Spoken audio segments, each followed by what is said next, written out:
ब्रह्मलोके च ये सर्पः शेषनागपुरोगमाः नमोऽस्तु तेभ्यः सुप्रीता प्रसन्नाः सन्तु मे सदा। विष्णुलोके च ये सर्पाः वासुकी प्रमुखाश्च ये नमोऽस्तु तेभ्यः सुप्रीता प्रसन्नाः सन्तु मे सदा। रुद्रलोके च ये सर्पाः तक्षक प्रमुखास्तथा नमोऽस्तु तेभ्यः सुप्रीता प्रसन्नाः सन्तु मे सदा।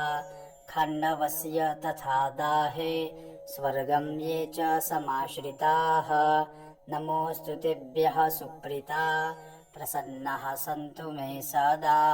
सर्पसत्रे च ये सर्पाः आस्तिकेन च रक्षिताः नमोऽस्तु तेभ्यः सुप्रीता प्रसन्नाः सन्तु मे सदा। प्रलये चैव ये सर्पाः कर्कोटप्रमुखाश्च ये नमोऽस्तु तेभ्यः सुप्रीता प्रसन्नाः सन्तु मे सदा। धर्मलोके च ये सर्पाः वैतरण्यां समाश्रिताः नमोऽस्तु तेभ्यः सुप्रीता प्रसन्नाः सन्तु मे सदा। ये सर्पाः पार्वतीयेषु दरीसन्धिषु संस्थिताः नमोऽस्तु तेभ्यः सुप्रीता प्रसन्नाः सन्तु मे सदा। ग्रामे वा यदि वारण्ये ये सर्पाः प्रचरन्ति नमोऽस्तु तेभ्यः सुप्रीता प्रसन्नाः सन्तु मे सदा। पृथिव्यां चैव ये सर्पा बिलसंस्थिताः नमोऽस्तु तेभ्यः सुप्रीता प्रसन्नाः सन्तु मे सदा। रसातले च ये सर्पा अनन्ताद्या महाबलाः नमोऽस्तु तेभ्यः सुप्रीता प्रसन्नाः सन्तु मे सदा।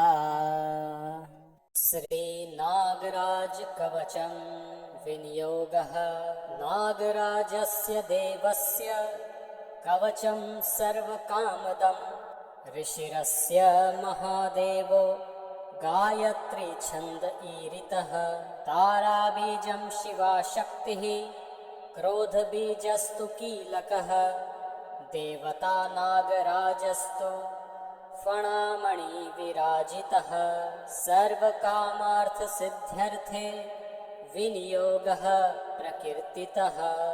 कवचम् अनन्तो मे शिरः पातु कण्ठं सङ्कर्षणस्तथा कर्कोटको नेत्रयुग्मं कपिलः कर्णयुग्मकं वक्षस्थलं नागयक्षः बाहुकालभुजङ्गमः उदरं धृतराष्ट्रश्च वज्रनागस्तु पृष्ठकं मर्माङ्गम् अश्वसेनस्तु पादावश्वतरोवतु वासुकिः पातु मां प्राच्ये आग्नेयां तु धनञ्जयः तक्षको दक्षिणे पातु नैऋत्यां शङ्खपालकः महापद्मः प्रतीच्यां तु वायव्यां शङ्खनीलकः उत्तरे कम्बलः पातु ईशान्यां नागभैरवः ऊर्ध्वं चैरावतोधस्तात् नागभेतालनायकः सदा सर्वत्र मां पातु नागलोकाधिनायकः। इति श्रीनागराज कवचं सम्पूर्णम्।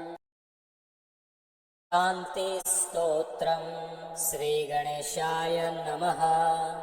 श्रीहाटकेश्वराय नमः।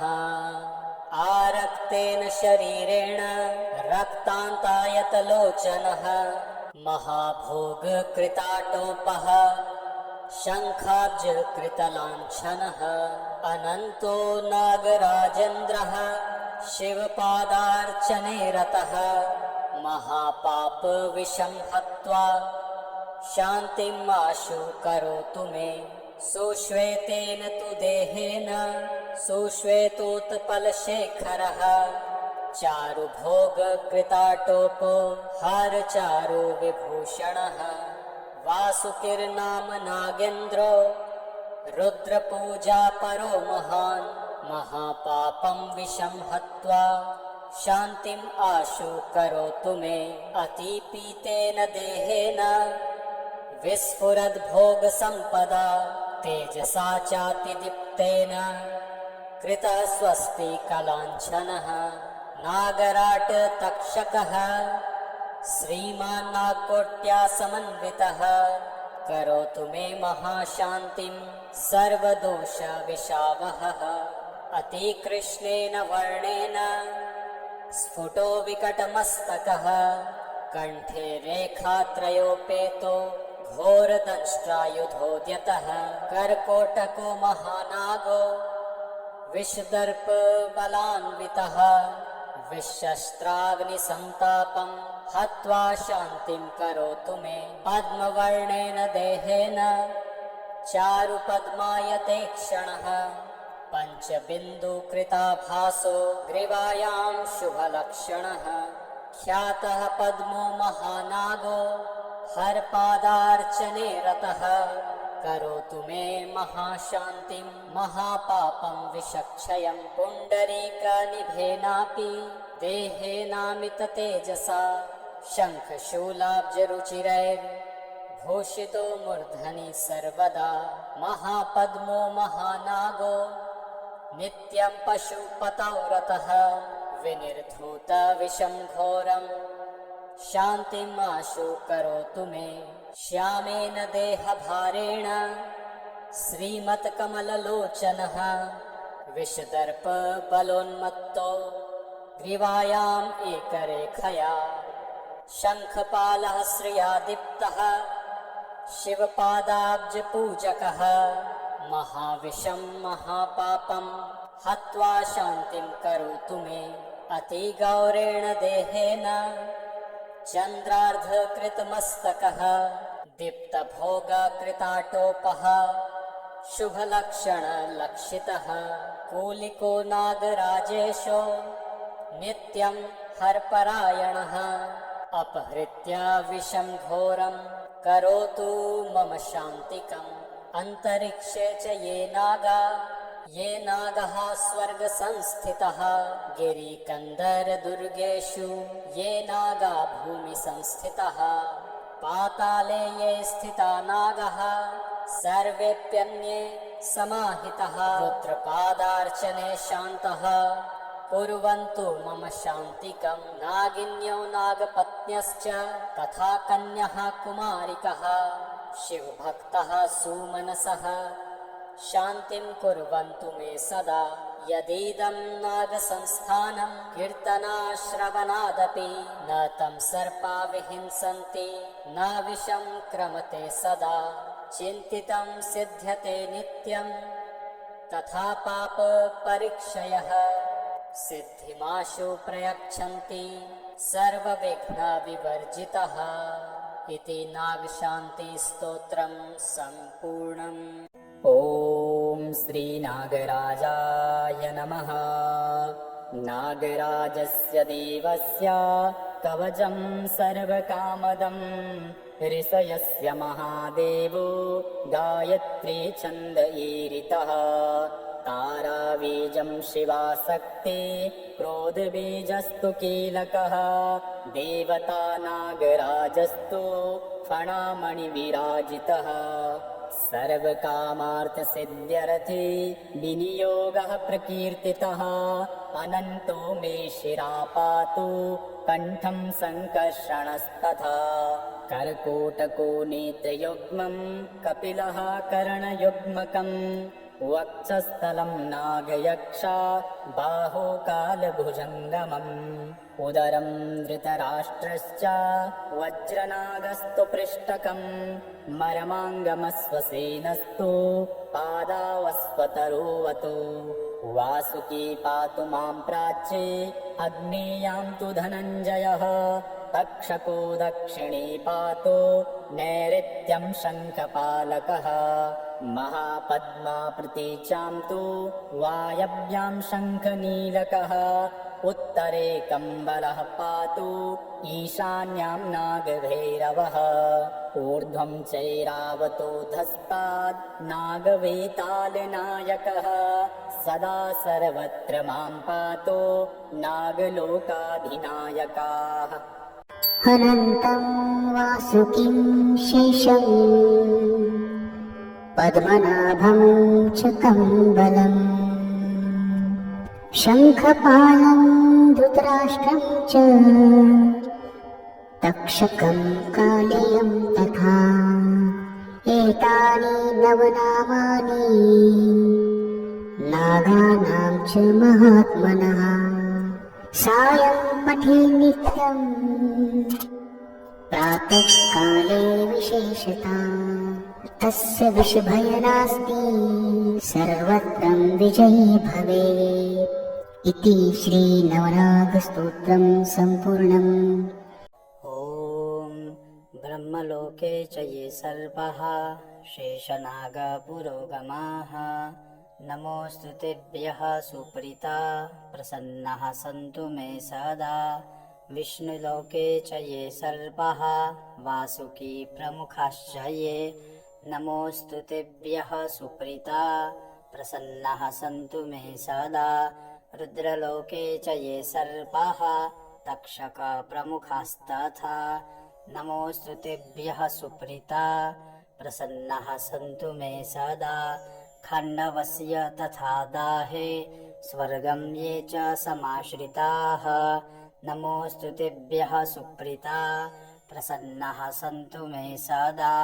सर्पसत्रे च ये सर्पाः आस्तिकेन च रक्षिताः नमोऽस्तु तेभ्यः सुप्रीता प्रसन्नाः सन्तु मे सदा। प्रलये चैव ये सर्पाः कर्कोटप्रमुखाश्च ये नमोऽस्तु तेभ्यः सुप्रीता प्रसन्नाः सन्तु मे सदा। धर्मलोके च ये सर्पाः वैतरण्यां समाश्रिताः नमोऽस्तु तेभ्यः सुप्रीता प्रसन्नाः सन्तु मे सदा। ये सर्पाः पार्वतीयेषु दरीसन्धिषु संस्थिताः नमोऽस्तु तेभ्यः सुप्रीता प्रसन्नाः सन्तु मे सदा। ग्रामे वा यदि वारण्ये ये सर्पाः प्रचरन्ति नमोऽस्तु तेभ्यः सुप्रीता प्रसन्नाः सन्तु मे सदा। पृथिव्यां चैव ये सर्पा बिलसंस्थिताः नमोऽस्तु तेभ्यः सुप्रीता प्रसन्नाः सन्तु मे सदा। रसातले च ये सर्पा अनन्ताद्या महाबलाः नमोऽस्तु तेभ्यः सुप्रीता प्रसन्नाः सन्तु मे सदा।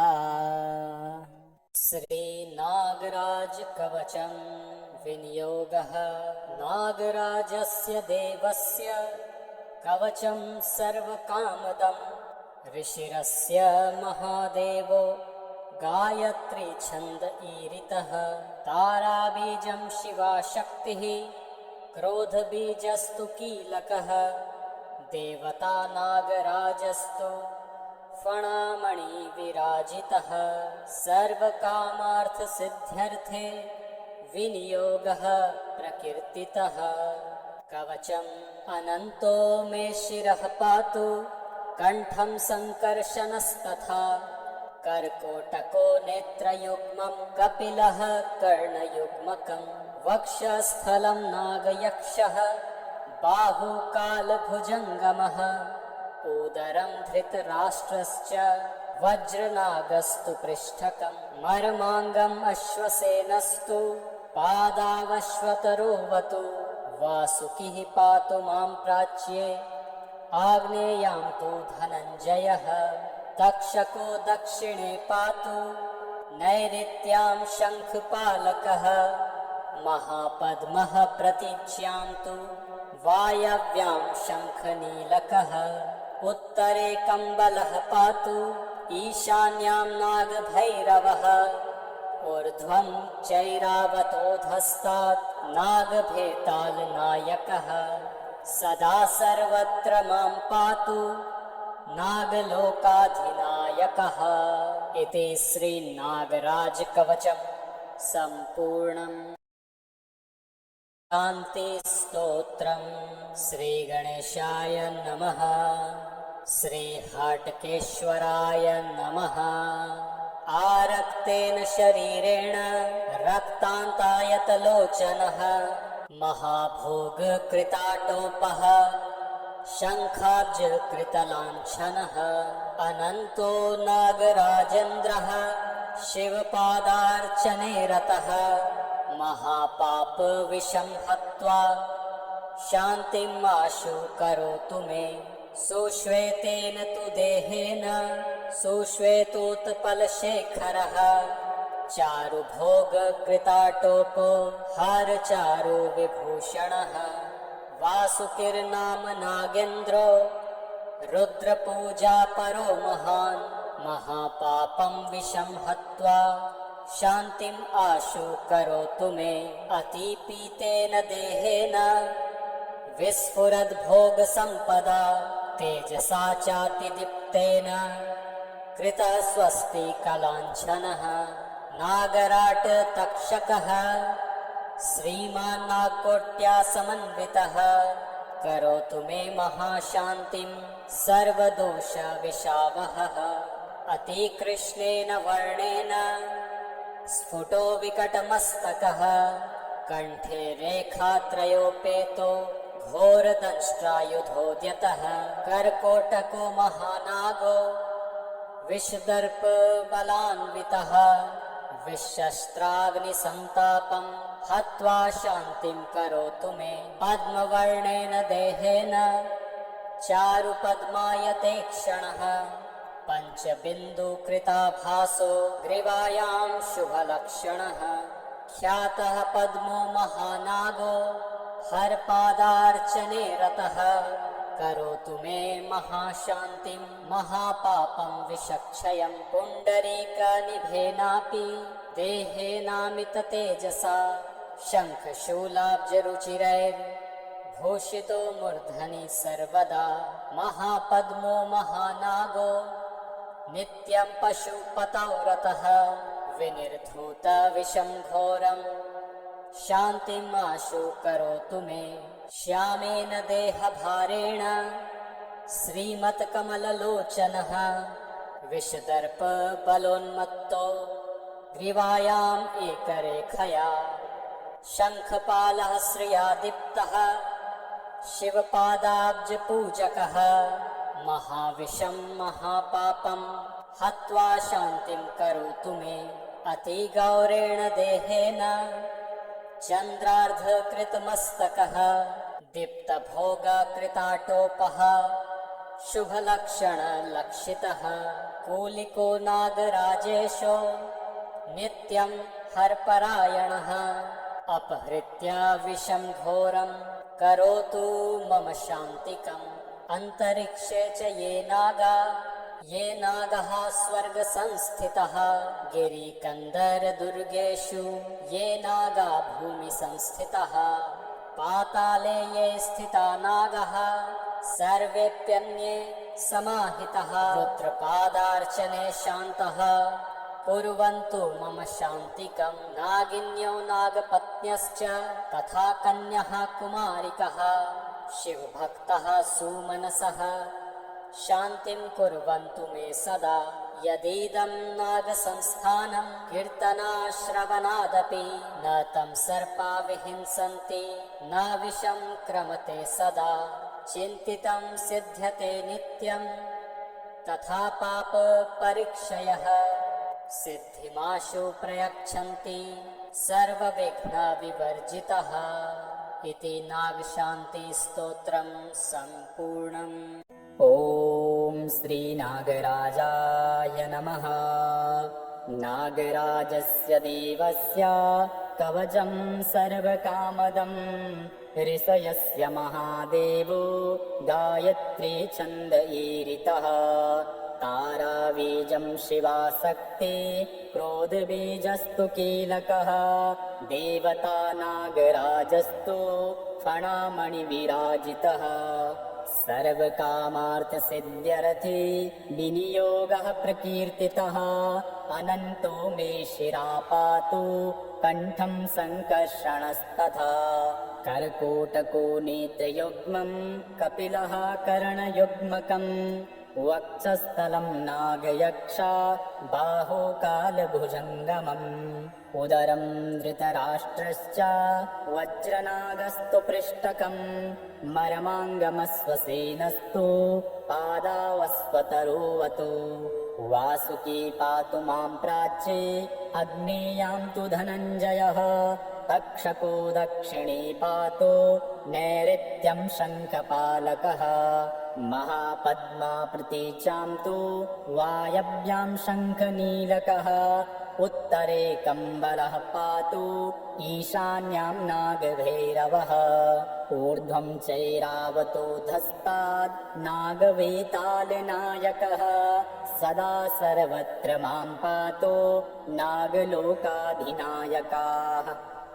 अनन्तं वासुकिं शेषम् पद्मनाभं च कम्बलम् शङ्खपालं धृतराष्ट्रं च तक्षकं कालेयं तथा एतानि नवनामानि नागानां च महात्मनः सायं पठे नित्यम् प्रातःकाले विशेषता तस्य विषभय नास्ति सर्वत्र विजयी भवेत् इति श्रीनवनागस्तोत्रं सम्पूर्णम्।